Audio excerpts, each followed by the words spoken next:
make sure everything's working on my end. Hi everybody, if you're watching this, this will be my live stream over the Phillips Curve, the graph of Unit 5. Pretty much the rest of Unit 5's content I'm going to cover on Thursday, because Unit 5 is kind of like a grab bag of a bunch of sort of random stuff in AP Econ, and then also the Phillips Curve. So we'll hit that on... My brain doesn't work. I'm trying to pull up the video on my end to see if I can see it. There it is. That it's sort of this grab bag of a bunch of stuff. Cool, that is working properly. So yeah, I'm going to cover all of that stuff in the next video on Thursday. That's going to include stuff like crowding out, monetary and economic growth, the quantity theory of money, and like monetary and fiscal policy actions in the short run. Like literally everything else in Unit 5, I'm going to hit Thursday. Because a lot of that stuff is kind of like small little bits and pieces of things that aren't completely super long, don't take very long to do. Like 1 minute, 10-minute video might cover each of those things individually. So doing just a quick 30-minute review over all of it covers our bases. Now, I'm trying to think of other stuff. Yeah, we're going to do Phillips Curve here in a couple of minutes once we get to 4:30 on my clock. In terms of important announcements, today's date is April 20th. We are within 3 weeks of the AP macro exam. So for some people, if you haven't been reviewing for the AP exam yet, now would be the time to start. This is sort of your like designated review window. I would do 3 weeks prior to the AP exam is like the latest I would wait before I start reviewing if I'm trying to like actually score well. Like if I want to pass the exam, I should actually like try to pass the exam. That requires some work, and it's not just magic that you pass an AP exam. Like you put in work, you review, you study, you do better. That's kind of it. And if you start studying a day before, you're not going to do very well. There's a lot of content to review. But if you start studying like 3 weeks before and practice basically everything, because you can fit at least like one attempt at everything within 3 weeks and not like crush your schedule, you can make it happen. So yeah, this will be over the Phillips Curve, blah, blah, blah, blah, blah. I'm trying to think of other stuff. 30 minutes of going through the content, 30 minutes of practice questions from an AP exam. I don't know exactly how long this one will take since I'm only really covering one topic. It may be more like 15 to 20 minutes of review and then the 20 to 30 minutes of questions. It might not take as long just because I'm only really covering one content area. I'm not really hitting on a bunch of different stuff here. So maybe fairly short. Also just covered this in class last week with my second semester students, so very fresh in my mind. All right, I got 4:30 on the clock. Let's hop over to my whiteboard. So for the Phillips Curve, there's some stuff we got to know ahead of it for this to really make sense. A couple of things that are important to note with the Phillips Curve. Oh, cool, you can see Archer in the background. The big thing with the Phillips Curve is that we're going to be talking about unemployment rate and inflation rate. And those are two things that have been brought up throughout the course previously in Unit 2. We want to sort of refresh yourself on. Unemployment rate, you know the concept. Inflation rate, you know the concept. But what you need to know for the Phillips Curve to really make sense is the relationship of those variables to a couple of other ones from our aggregate demand, aggregate supply curve stuff. The fact that inflation is defined as an increase in price level and that unemployment is assumed to have an inverse relationship with GDP. Those two things are going to be huge for this Phillips Curve to make sense. So again, GDP, unemployment, inversely related because if GDP goes up, we're producing more stuff, making more things, businesses are making more money and should be able to hire more people. So GDP up, unemployment down. And then if price level were to increase, inflation would go up because inflation is literally price level, or at least tied to it, since it's defined as an overall increase in price level. So those two things, super important. All right, so the Phillips Curve brief summary is that it's built around the economic principles and theory of a guy named A.W. Phillips. He's an economist from New Zealand back in the 1940s to 1970s. And his big sort of like claim to fame is that he proposed a theory, which had kind of been proposed before, but whatever, that unemployment and inflation have an inverse relationship. And he tracked a bunch of data to sort of prove this theory where he's like, I'm super smart, I have a big brain, I'm pretty confident these two things have an inverse relationship. And what he finds is that kind of, like, generally, yes, the line of best fit that he gets with the data he collects looks kind of like this. Where we've got inflation rate, and I'm going to abbreviate this, but you should not abbreviate it. Inflation rate as the x-axis, and you can barely see it, but it's unemployment is the x-axis, inflation is the y. So inverse relationship, at really low levels of unemployment, you get high inflation. At really high unemployment, you get low inflation. The basic idea is pretty simple. If unemployment's really low, we would have a bunch of people with jobs who can then spend their money. And at least demand pull inflation is caused by lots of spending. So the more people that are working, the more spending that's occurring, the more inflation that's happening. So at really low unemployment, meaning very high employment, you would have high inflation. If I have really high unemployment, like over here, then I'd have a bunch of people who are not working, a bunch of people who don't have money, who can't really spend money, which means that prices would probably start to, if not dip, at least not go up very much. So you'd have very little inflation at a very high level of unemployment. That's sort of the principle of the Phillips curve. That is what our SRPC, our short-run Phillips curve, is built around. That's the entire principle of it, is unemployment, inflation, inverse relationship, right? And there's things that'll affect this graph. Like every other graph we've got, there's things that shift. The weird thing with this graph is that 2 of the 3 shifters, and really, like in terms of question style, like 9 times out of 10, it's one of these first 2, is tied to another graph, because our shifters of the SRPC are aggregate demand, short-run aggregate supply, and the expected inflation rate. So 2 of the 3 are literally another graph. So it's incredibly common to see, and in fact I do recommend for pretty much a majority of my students, until they do the Phillips curve a bunch, which a lot of you guys won't do the Phillips curve all that much, I would recommend drawing an aggregate demand supply curve most of the time if you're doing a Phillips curve problem. It is specifically incredibly helpful for keeping track of what should be happening on your Phillips curve. So I'm just giving you like a nice little clean rough draft of it. I'm not going to use LRAS yet because I haven't gotten to the long run Phillips curve stuff. But for example, if you were to increase aggregate demand for whatever reason, let's say it's like an increase in government spending, that's an aggregate demand increase, so we'd get that happen. If I see that increase, I can see 2 big things happening that I referenced earlier in the video. My price level has gone up, so I should have higher inflation rate. And my GDP went up at equilibrium, right? From there to there, I have a higher GDP now, so my unemployment rate should go down. So the way I would show this on my Phillips curve, the way I would change my Phillips curve, is I just got to make this statement true on the Phillips curve. That's the entire idea of the Phillips curve, is that you take basically some information you get off of the aggregate demand supply curve and you just make it true on the Phillips curve. So like you pick a starting point on the Phillips curve, kind of anywhere, but I pick the middle because it's easier. So I'm starting right there, and I just need to make that green thing true. Higher inflation, lower unemployment. Okay, well, lower unemployment would mean lower X value. Higher inflation would be higher Y value. Oh, hey, look, I can follow the Phillips curve. Like that. Move a dot along the line, because we would be like at one particular point of this curve, because you wouldn't have like 13 different inflation rates and unemployment rates. You would have one combination of it. Say our inflation is 3%, our unemployment's 5%. Cool, so we're here. And then this happens. So I get higher inflation, say 5% inflation, and lower unemployment, say 3% unemployment. And hey, look, I'm up here now. So when you change aggregate demand, you shift along your Phillips curve. If I increase AD, I'll move like this. If I decrease aggregate demand, I'm going to move down along the line. And the reasoning there is that whenever you change aggregate demand, basically Phillips's theory gets proven to be true whenever you change aggregate demand. So I can simply follow the curve. So when I increased aggregate demand, I got effectively the Phillips curve theory to be accurate. Higher inflation, lower unemployment, inverse relationship. Hey! Where it gets a bit sideways for Phillips is when you bring up changing aggregate supply. Because, and this is a thing that some of my kids in class have picked up on when I was covering it for the first time, which is great.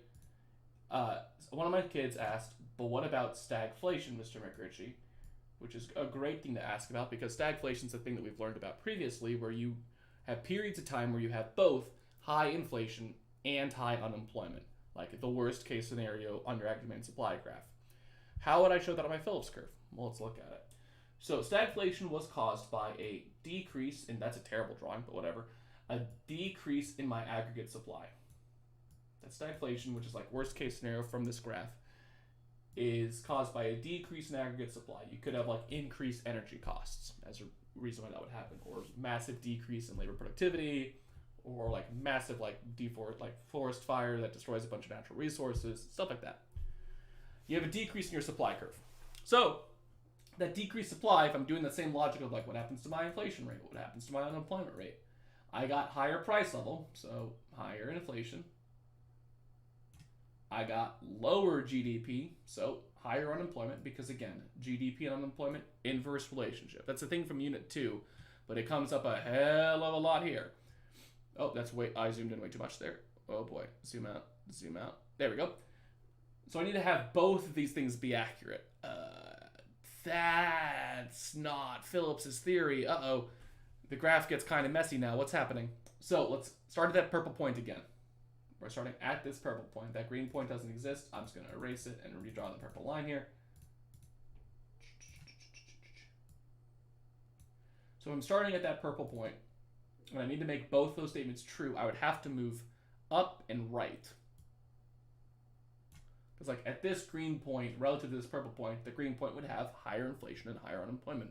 But now I'm no longer on the Phillips curve, so I just like off in the vacuum of space, like what's happening?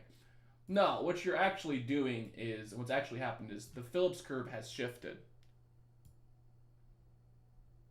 Like that.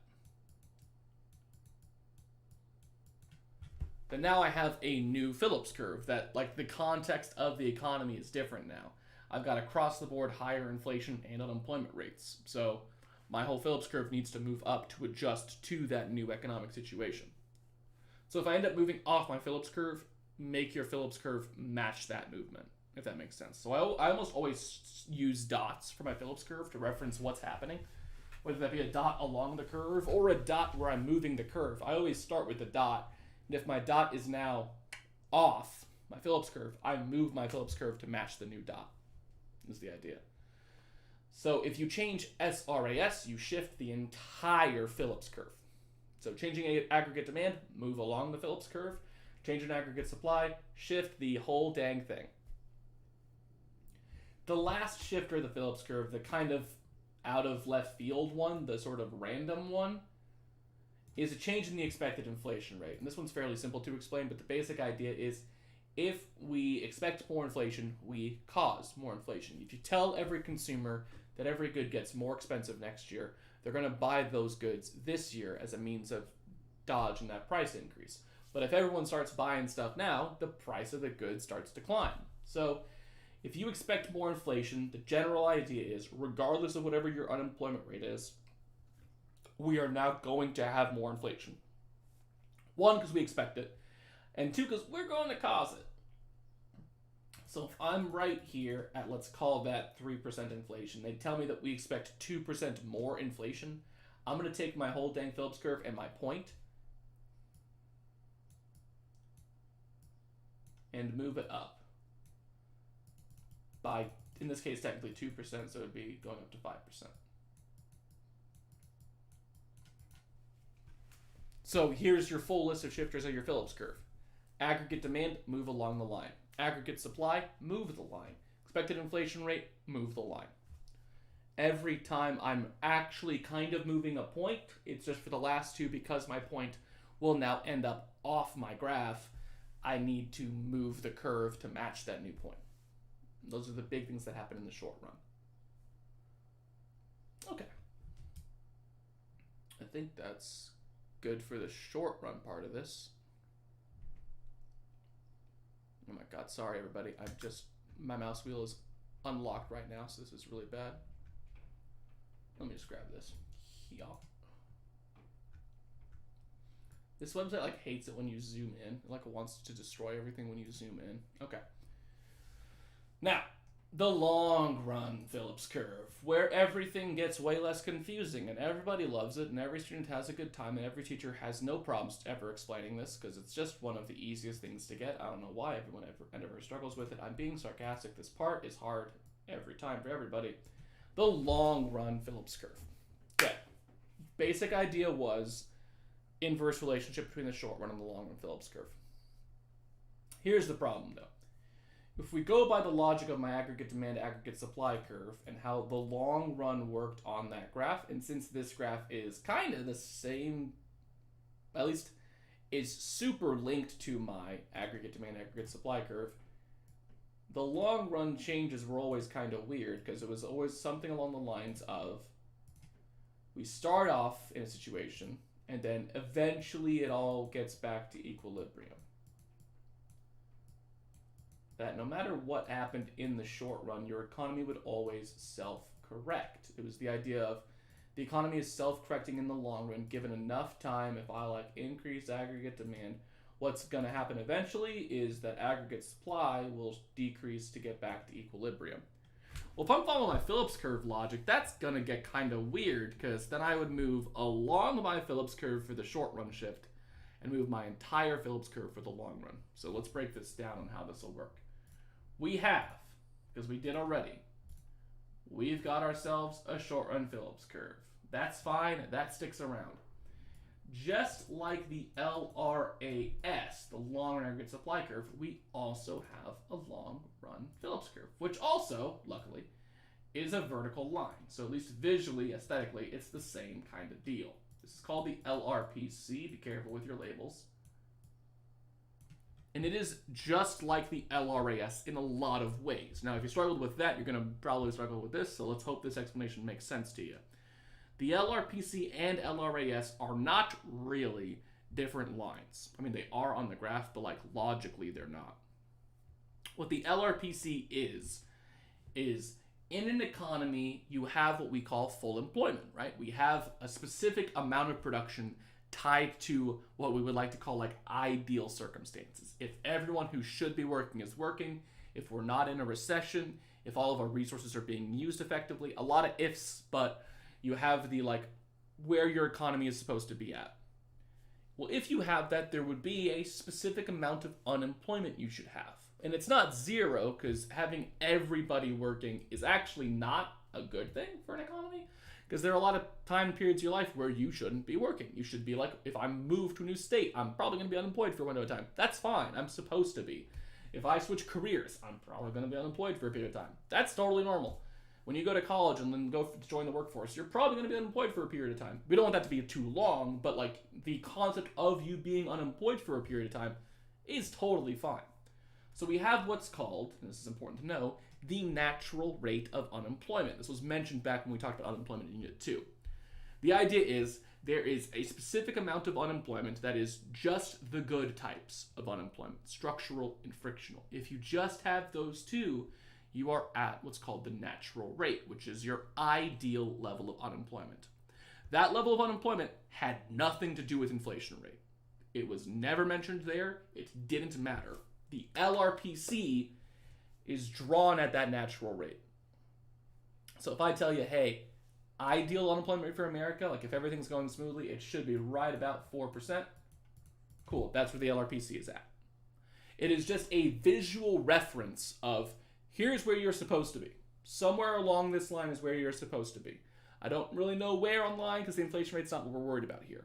But there is a specific unemployment rate you should be at. You should be at this one. So that line gives you a reference. And what it gives you a reference to is the thing that people should think about more. When we say we have too much unemployment or too little unemployment, which is a thing that you might hear in this class, you have to ask the question, too much or too little relative to what? Like, what is too much unemployment? Is 8% too much? Is 10% too much? I'm pretty confident 50% is too much. But, like, where's my, like, level? What am I referencing? You're referencing this. So if I said, hey, this economy is in a recession right now. The definition of a recession is a period of time where you've got really low GDP, therefore really high unemployment. Cool. If I'm following the Phillips curve, I have unemployment right here as my x-axis. I know what my unemployment rate should be. It's wherever LRPC is at. So if I wanted to draw a recession on my Phillips curve, it's really easy. I'm using dots still because it's the Phillips curve. I would just have a dot like over here. Because if I'm at this dot, my x value, whatever unemployment rate that is higher than what it's supposed to be. That's what a recession is. A recession is a period of time where you're producing less than what you're supposed to be. which would mean that your unemployment is higher than what it's supposed to be. So having a point like that, which is to the right of my LRPC, would be a recessionary gap, or a negative output gap is how it's also phrased in the AP exam. And if you want to draw an inflationary gap, I mean, inflation is literally the y-axis. An inflationary gap just means more inflation than we should be thinking, which would be somewhere higher along the line. Because if I'm thinking, where should this economy be? This economy, based on these two Phillips curves, should be there. And whatever inflation rate this is, and whatever unemployment rate this is, which in my case I put 4, but that was just a made-up number. That's not a number you would always put on the graph. I'm just giving you a hypothetical. I would write this as like the unemployment rate at the natural rate. So like that's where I should be. This would be full employment. This is the same as like being there on my aggregate demand, aggregate supply curve. If I'm in a recession, which would be like there, I would be at that spot. If I'm in an inflationary gap, I would be all the way up there, like that. So the way the long-run Phillips curve works is again like the way the long aggregate supply curve works. It is a reference. It tells you where your economy should be. The SRPC is telling me where I'm at. The dot that I'm at on the SRPC is telling me where this economy currently is. The LRPC tells me where I'm supposed to be. Now, you might see on the AP exam them use the word NAIRU instead of the natural rate of unemployment. From a graph standpoint, it doesn't change anything. It is technically a different thing, so I'll say it here, but if this confuses you too much, just say that it's kind of the same as the natural rate. The NAIRU is the non-accelerating inflationary rate of unemployment. That's a lot of words. Non-accelerating inflationary rate of unemployment. The idea is the NAIRU is basically like a limbo thing where how low can you go unemployment-wise without causing inflation? NAIRU is the lowest you can go unemployment rate where that low of an unemployment rate is not going to trigger any additional inflation. Because remember, the idea of the Phillips curve is you get really low unemployment, you're going to have lots of inflation.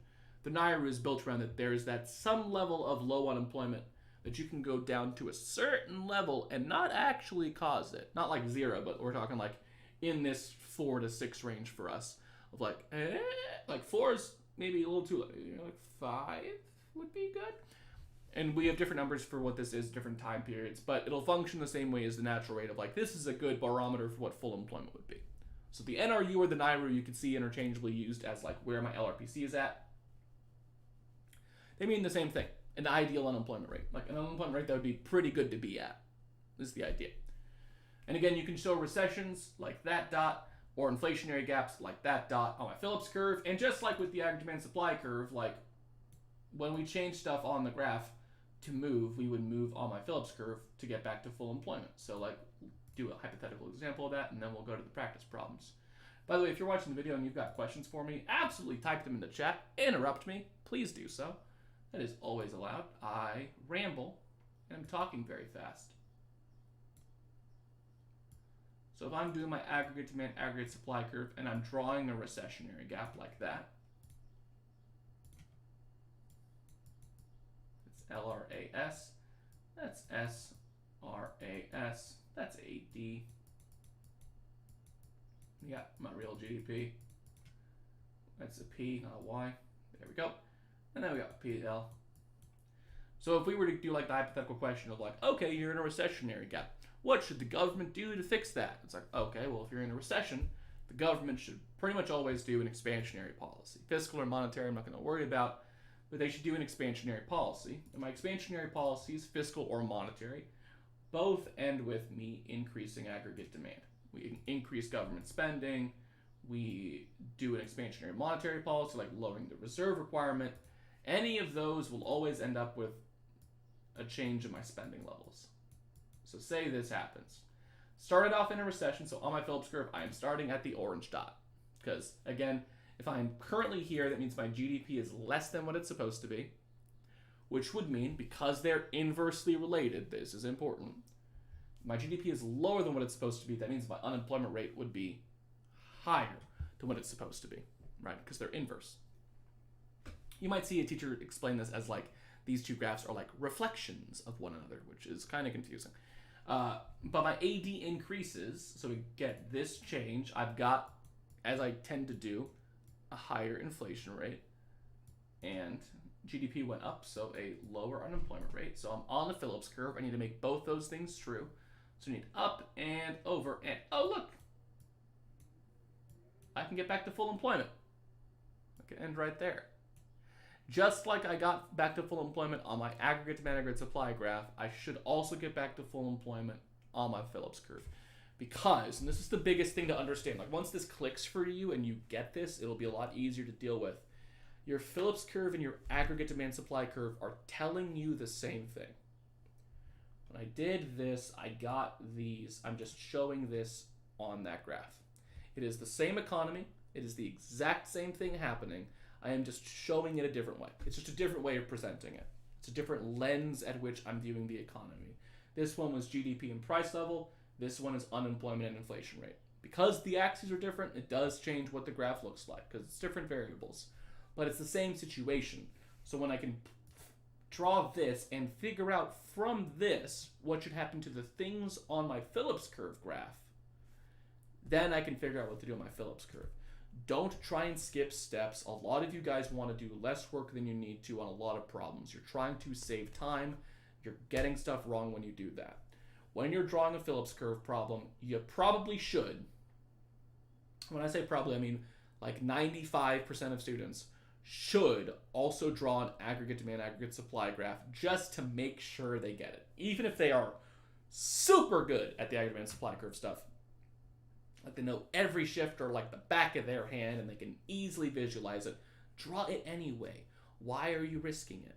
Draw it right off to decide what happens to inflation and unemployment rate. You're gonna do better.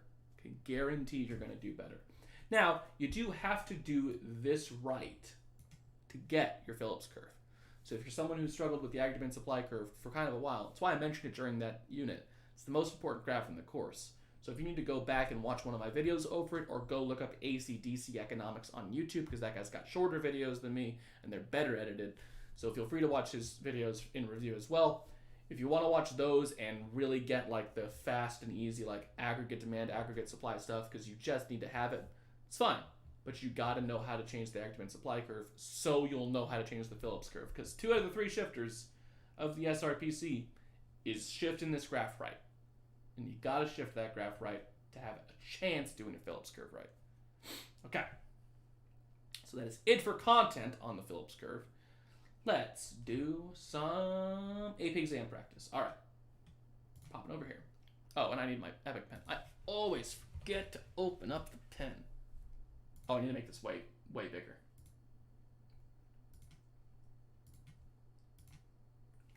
That's much better.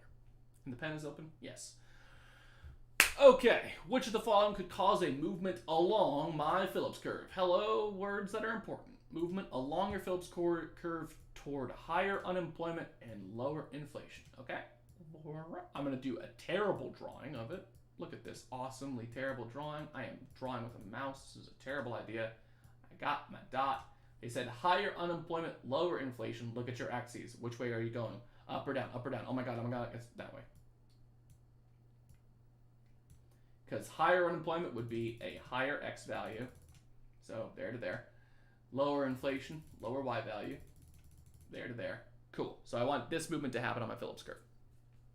If it's a movement along the Phillips curve, I already know what I'm looking for. Movement along the Phillips curve is a change in aggregate demand.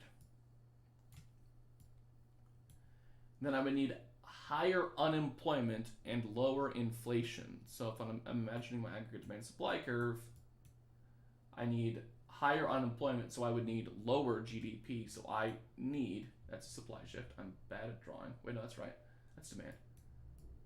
I would need a decrease in my aggregate demand. So if I decrease demand, I get lower price level, so lower inflation. Right? Boom, boom. And I get lower GDP, so higher unemployment. Check, check. So before I've even gotten to the answer choices, I know what I'm looking for. I'm looking for a thing that's going to decrease my aggregate demand. Okay, significant reduction in energy prices. Reduction in energy prices would cause more spending. In this case, technically, it's an increase in aggregate supply. But even then, that wouldn't decrease spending, because AD is spending. A recession in the economies of the nation's major trading partners. I mean, that might do it, because if they can't buy our stuff, then exports go down. And that would change my aggregate demand, and that would decrease it. So possible on B. C, a decrease in savings would probably imply more spending, so aggregate demand should be going up. D, a movement of the economy from the recovery phase to the expansionary phase of the business cycle. What a fancy way of saying more spending is happening, because like the business cycle is like the wavelength graph. The recovery to the expansionary is like the part where your graph is now upward sloping, which means more spending is happening, so no. And an improvement in technology that would increase aggregate supply. So the answer was, like I mentioned, B.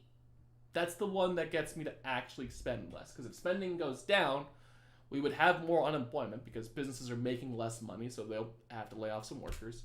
And if you're spending less, businesses can't charge as much, so inflation drops. Check, check. When you're seeing Phillips Curve stuff, you should try and figure out what they're asking you to do. In this case, they're just literally asking which of the following things decreases aggregate demand. They just asked it by asking about the Phillips Curve. It's always about translation in economics. Can you translate a thing into real words? Okay. 2. According to the Phillips Curve. Okay. A contractionary fiscal policy will do which of the following? I'm going to look at my answer choices real quick. A decrease in both unemployment and prices. Okay, that could work because that Phillips Curve would tell me that, right? Because it says shorten Phillips Curve is what I'm looking at here. Decrease in inflation, increase in unemployment, that would make sense based on the Phillips Curve. Decrease in both wage rates and unemployment. Is wage rates on my Phillips Curve? No. Increase in both. Again, that's not on my Phillips Curve. Increase unemployment due to crowding out. Crowding out is not a Phillips Curve thing. It's a loanable funds market thing. So also no. Cool. It's either A or B. Process of elimination. Easy peasy. Now, oh, sorry. I'm shaking my camera because I moved my legs. All right. Now, technically speaking, it could be either of these because you could say prices as an inflation thing and that would technically work. A contractionary fiscal policy would be like one of the following. Increase in taxes, decrease in government spending. Those are my contractionary fiscal policies. Fiscal policies change aggregate demand. And a contractionary one would decrease it. So this is just like the last problem in terms of what actually is happening on my Phillips curve. On my aggregate demand supply curve, I've got a decrease in AD, which gets me, again, lower price level, so less inflation, and higher unemployment because lower GDP, and oh look, it's B. Done. Now again, for all of these problems, for your Phillips curve stuff, you probably should write if you don't have it in your notes near you, or if you don't have it in this unit, because it's a thing you would have written in a previous unit. Remember, like star or reminder, price level and inflation, positive relationship, GDP and unemployment, inverse relationship. Those are basically all I'm going off of to get from these aggregate demand, aggregate supply changes to this Phillips curve stuff. It's just based off of those two relationships. Sorry, allergies are kicking in again. Ah, look at this beautiful graph. Oh, it's so good. Gotta love it. Gotta love it. Look at that.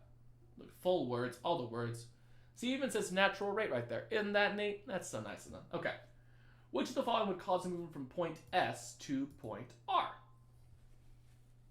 Oh, my Phillips curve. Well, okay. I'm moving points along the curve, right? Still a change in aggregate demand. These first three have all been changes in aggregate demand. Because if I'm moving along my curve, it's a change in AD. That's the only thing that causes you to move along your Phillips curve. It's a change in aggregate demand. So it's asking me which full following would get me there. I need something that will change aggregate demand. So let's start scrolling down and see what stuff changes aggregate demand. Government spending. That changes AD. A could work. Supply shock. That literally means it's changing supply, so no. Decrease in investment. Investment, aggregate demand. That would work. Increase in real interest rates. That would work because of the investment spending thing from Unit 5 or Unit 4. Increase in labor force participation rate. Not technically an AD shifter, would probably be more an aggregate supply shifter. So, we have knocked out two answer choices. Now, I need to go from point S to point R. So up along my Phillips curve. If I'm seeing that, if I'm seeing this point S to point R thing, I need higher inflation, lower unemployment. I'm changing aggregate demand. So where would I move aggregate demand to get higher inflation and lower unemployment? So I'm either moving it right or left. Well, if I move it to the right, I get a higher price level, so higher inflation, and I get a higher GDP, so lower unemployment. Okay, so it has to be an increase in aggregate demand. Let's look through them again. Unanticipated increase in government spending. Well, government spending is part of aggregate demand. If you increase government spending, that should increase aggregate demand. It's weird that it's unanticipated, but that would work. Let's keep looking, though, just to make sure. A decrease in net investment. That would decrease aggregate demand, which would make us go the other way on my Phillips curve. An increase in real interest rates would make borrowing more expensive, which would also decrease aggregate demand. So C and D, which were like aggregate demand changers, actually decrease aggregate demand. So A will increase AD, gives you higher inflation, lower unemployment, and that's what the shift on the graph showed me. Question 4. Which of the following is implied by the long-run Phillips curve? Students get stuck on questions like this a lot, which I always find very interesting because it's just saying which of the following statements is true about the long-run Phillips curve. Reminder, if you figure out what the long-run Phillips curve is, it's a vertical line.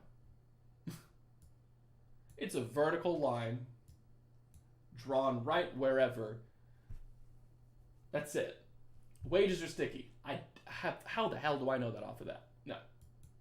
There is no trade-off between unemployment and inflation in the long run, right? It's asking what the long-run Phillips curve is telling me. It's not asking what the Phillips curve tells me. That's asking what the long-run Phillips curve tells me. Okay, well, if I'm at, like, this level of unemployment and inflation, and then I have this level of inflation, my unemployment rate didn't change, right?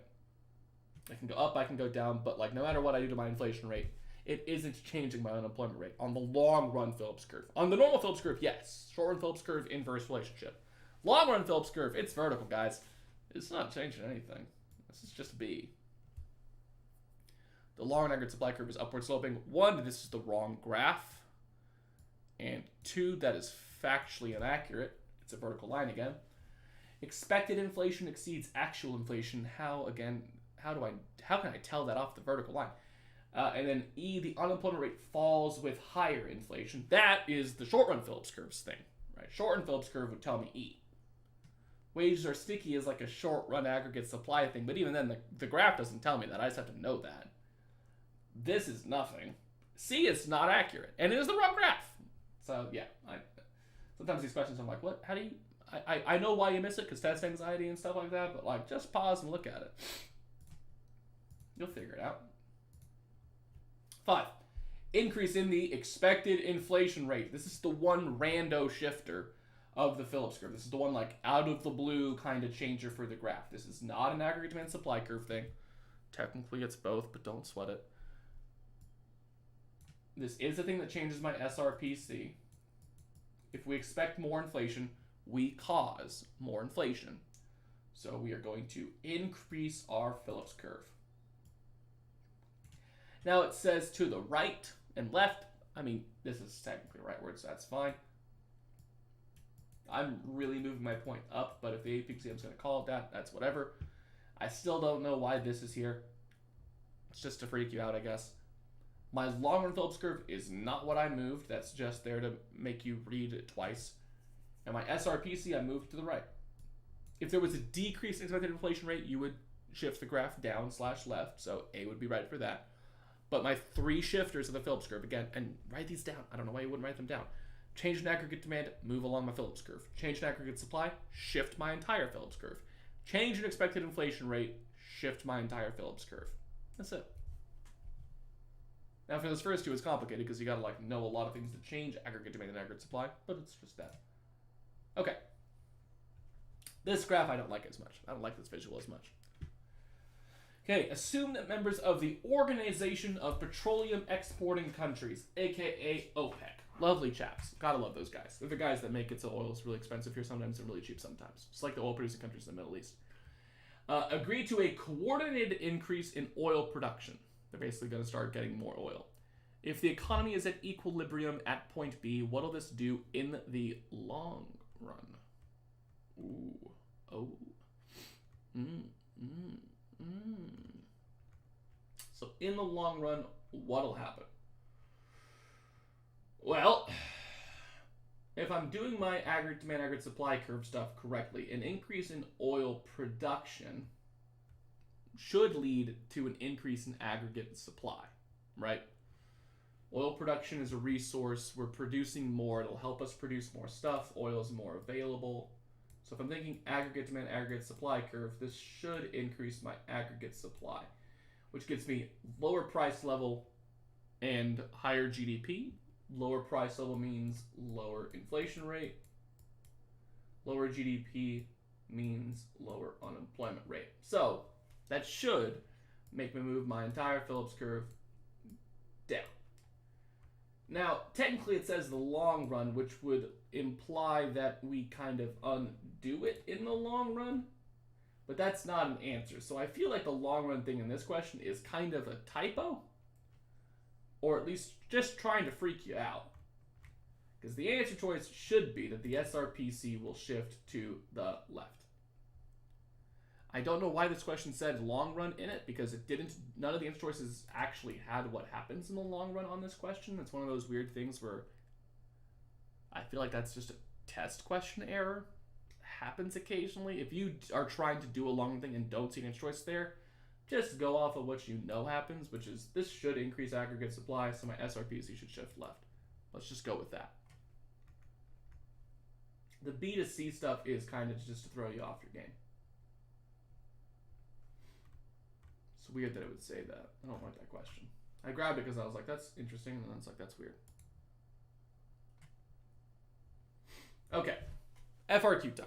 Apologies for that question. I didn't read that long run thing when I first looked at the question. I was like, short run, got it, easy. And I was like, oh, it says long run, but it doesn't have an answer choice for that.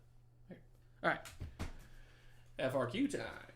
Now, you can barely see this table. I can't really make this table that much bigger. I can try and zoom in the question, but it tends to mess everything else up. But let's see it.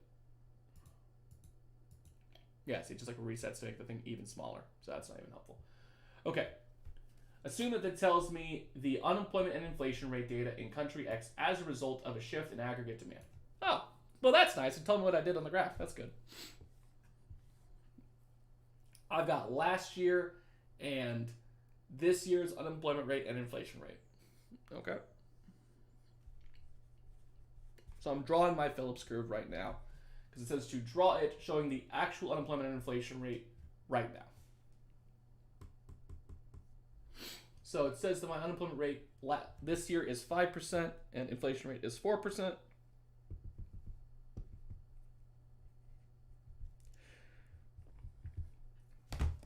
What they are telling me is where my equilibrium is currently at, 4%, 5%. Now assume that your short run aggregate supply has shifted to the left. Okay, aggregate supply shifted leftward. Let me just do a quick little sketch of that on my little thing here. This is just for me, not for anybody else.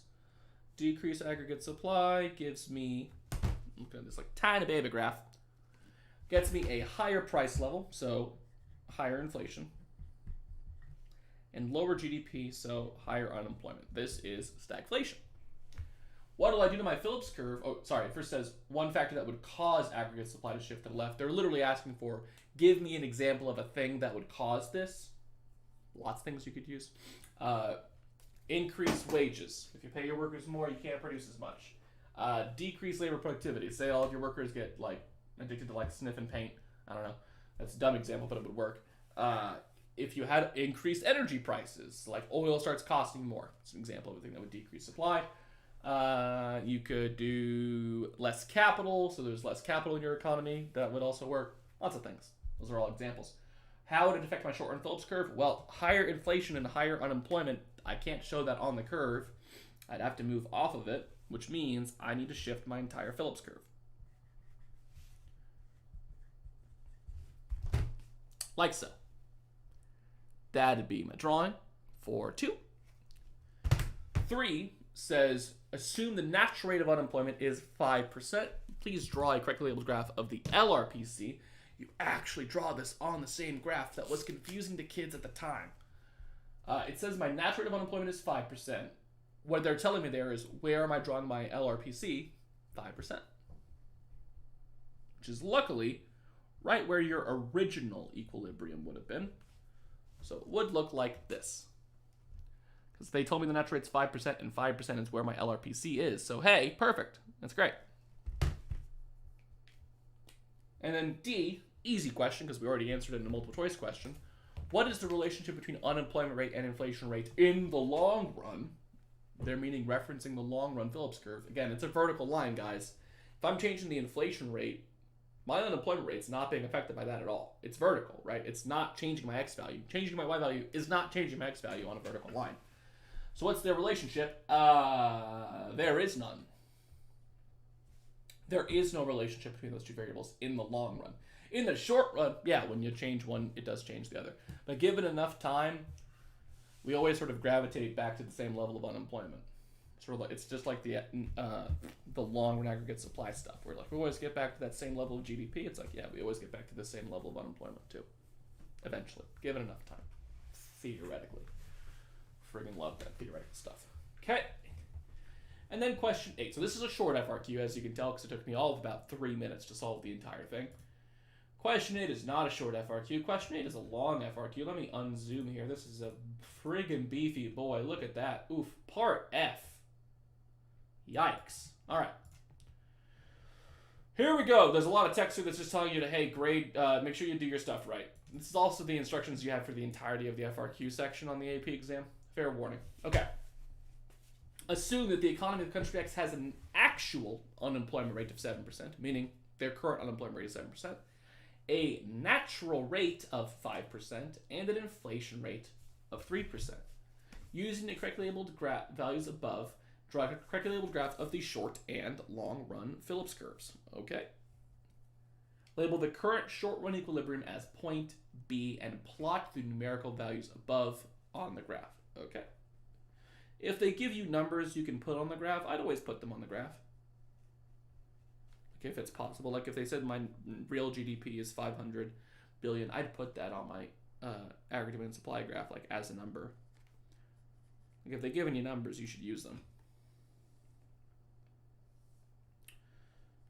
Okay, so I'm going to start with just my lines. I'm not going to do my dot yet. I'm just going to let you know, like, hey, look, I drew the normal graph. It's what it always looked like. Looks like this every single time, blah, blah, blah, blah, blah, blah. Okay, 3 things I got to mark now. My current unemployment rate, my natural rate, and my inflation rate. So my natural rate being 5%, which is the same as the last question, just means that I'm going to put a 5% right there. Because that's where my vertical line is at. What they're saying with the 7 and 3 is they're telling me what my current equilibrium is. That I'm not at the 5% right now. I'm at 7%. And at that 7%, I currently have 3% inflation. So here is what they're telling you. This is where I'm at on the graph right now. I have 7% unemployment and 3% inflation. The 5% is just where the vertical line is at. Point B, which is what they asked me to label it, is at that 7-3 coordinate. Weird that they would do it like that, but there's numbers on this graph, so we can go off of it. So we're like right here. Now, looking at that, what you have to understand is that means we have more unemployment than we should have. So even though it isn't said anywhere on here what's going on in this economy, I should know that because of this, I'm in a recession. My unemployment rate is higher than what it is supposed to be. It is currently 7, it's supposed to be 5. That means we're in a recession. That matters because B and C. So B says, assume that the government of country X takes no action to reduce unemployment. What happens in the long run to each of the following? And this is where they twist things up on you. Because look at this. They go from you drawing a Phillips curve to them asking only about initially the short run aggregate supply curve and then the long run Phillips curve. Careful. Okay, so let's go through it. They are in a recession, so I would, on this question, if I was taking this AP exam, I would have probably sketched my aggregate demand, aggregate supply curve in the long run in a recession. I wouldn't go crazy with it. It would be like off to the side. I'd probably just exit out at the end. But I would draw this.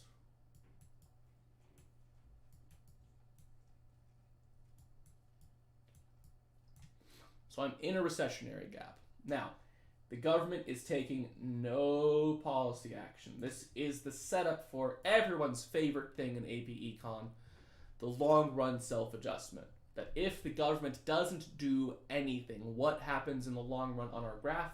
That is aggregate supply, SRAS, shifts to get us back to full employment. If the government isn't doing anything, which is always an important caveat, that means that businesses are going to have to fix it. Usually means they're going to be changing wages to do so. So like if they're in a recession, they're probably going to drop wages, pay their workers less so they can afford to hire more people, because the problem in a recession is unemployment, and that'll increase supply. So what'll happen to my aggregate supply curve? It'll go up. Why?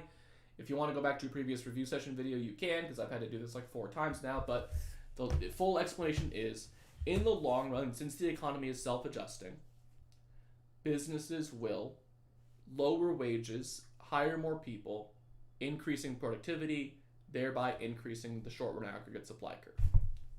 Again, it is pretty much always, the way you would explain it is, they got to get back there, like self-adjustment, they're going to get back to full employment because the economy is self-correcting. How? Good question.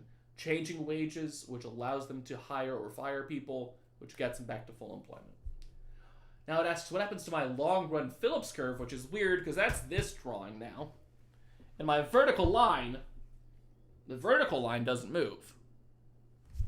Like, I won't really ever draw it moving. I could answer with it moving, but here, increasing supply would cause me to move my short-run Phillips curve. Like, it would move this. This whole line's going to move. Technically, it's going to move down. So, like, B would end up back at the line. I might have a new Phillips curve there. I don't have to draw this, but that's up to my long-run Phillips curve, which the answer is nothing. No change. It did give you that as an option in the question. It said, will each of the following shift to the right, shift to the left, or remain the same? Hello. That's for the long-run Phillips curve. Remain the same. Okay. C, identify a fiscal policy action that could be used to reduce the unemployment rate in the short run. Okay, fiscal policy, government's got to be doing it, so it's either a spending or a tax thing. They're trying to reduce unemployment, so we would want expansionary fiscal policy, but they say a fiscal policy action, not a fiscal policy type. So I need to give them an actual answer, which would be either one of two things. Increase government spending or lower taxes. If they're in a recessionary gap, the government should do expansionary policy. That'd be examples. Okay, drawing a correctly labeled graph of the aggregate supply, aggregate demand, show the equilibrium, show the impact on blah, blah, blah, blah, blah, blah. Okay, well, basically, I would actually be drawing kind of this graph. Oh, fine, I'll reset it. I'm going to kind of draw this graph and label everything better. But I would still draw it in a recession. I don't think this question made you do this, which is very nice of them, but you should have drawn it like this. If you do either of these things, aggregate demand goes up, so you would draw this. Remember, B said the government isn't doing anything. That's why I shifted the supply curve. C says the government is doing something. That's why I'm moving the demand curve on that drawing. Be very careful with that. That gets me my new equilibrium GDP. Now label your equilibriums, do the dotted line, the whole bit. It's just small here. E and F. If you are a second semester student, you will be very confused what I'm about to say on E and F. I am going to do E and F because of first semester kids, you might be watching this video as a review thing. Second semester kiddos, we have not learned E or F. Those are both Unit 6 things, but I'm going to explain it because, hey, Unit 1 kids got to have some fun too. Or first semester kids got to have some fun too. So, based on the change in real GDP identified in Part D, it's a higher real GDP, will the supply of country X's currency in the foreign exchange market increase, decrease, or remain the same? If you're a first semester kiddo, Forex market, here we go. Last graph in the course. For those of you that are in my class, we're going to be literally learning about this on Thursday and Friday of this week, so hopefully this will make sense then. But hey, sneak preview. Will the supply of their currency change? Okay, so this is talking about how much currency is being exchanged internationally. Their GDP is going up, which means that the general income level is going up. People in country X have more money. What do you do when you have more money? You friggin' spend it. You spend that money. You get a pay raise at work, you go spend it. You get a stimulus check from the government, you spend it. Your income goes up, you spend it. So people are spending more of their money, meaning, which is always a weird thing to like think about, more of their currency is being supplied internationally. This is an increase in the supply of their currency in the foreign exchange market. How do we explain that? Well, if there's a higher overall GDP, then you would say overall income levels should rise, so should spending levels, which will cause people to supply more of their currency internationally as a means of buying more foreign goods. Because if you're thinking about it logically, what's happening whenever you're buying a foreign good is you are supplying dollars, you are sending dollars overseas, therefore increasing the overall supply of US dollars overseas. That's the idea. And then F, based on your answer to part E, and assuming a flexible exchange rate system, will their currency appreciate, depreciate, or remain the same?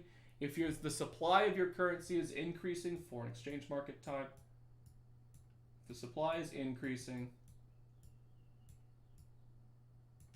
then my exchange rate, which would be like whatever country X's currency is relative to somebody else's, like dollars per country X's currency. I don't really know what that's going to be. Quantity of X. Higher supply means lower price. Their currency will depreciate. The more of your currency that becomes available overseas, the less valuable it becomes. It's easier to get. The more Americans buying stuff internationally makes the dollar actually less valuable because there's more and more and more of them circulating overseas, which means they are worth less. So again, E and F, if you're a second semester student and you're like, what the hell just happened here? That's the last graph. We have not covered that yet. That is literally what we're doing on Thursday and Friday of this week. We will get there.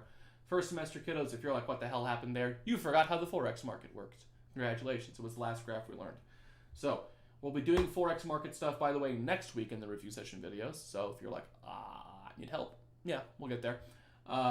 Thursday's review session videos will be over the rest of Unit 5's content, which sounds like a lot, but it's just a bunch of random stuff. It includes crowding out, a thing people struggle with all of the time, monetary and economic growth, the quantity theory of money, and monetary and fiscal policy actions in the short run. We've kind of already covered monetary and fiscal policy actions throughout a bunch of these videos, but it's just one big thing that I got to hit on with those two that are happening on Thursday. And that's Thursday's review session. So Thursday's review session again is the rest of Unit 5, and that would be crowding out, monetary and economic growth, quantity theory of money, and monetary and fiscal policy actions in the short run, like what's similar about them, what's different about them, that kind of thing. But that is it for the entire Phillips Curve review. Now again, that is a review of it. If you want the full explanation of how the Phillips Curve works with everything fully spelled out to you, maybe watch the full Phillips Curve video, which is actually just 50 minutes of notes on the Phillips Curve. That was more like 25 minutes of notes where I'm sort of just skimming through them, and then 30 minutes of practice. But again, that would be the Phillips Curve, kind of summarized for you. Not shortly, that took kind of a while, but try to cover as much of it as I can in like a 1-hour review session. Now, if you have any questions for me, whether that be over the concepts in the video or just in general, feel free to type them in the chat. If you're watching this video later, feel free to post a comment in the video. That is totally fine. And I'll respond to that basically as soon as I can, because I see these notify me all the time when these are happening, so I can always just go in there and edit and change and respond to a comment if you post one. So if you got a question for me, post it in the comments. If you're live right now, feel free to post it in the chat.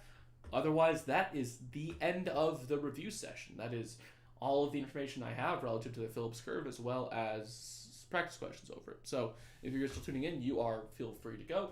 I'm going to hop off here in about a minute or so.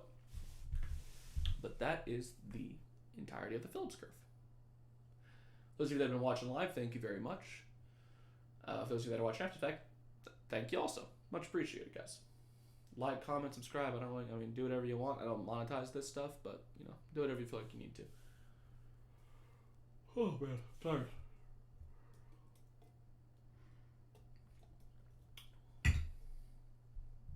Okay, I don't see any questions coming into the chat, so I am going to end this session here.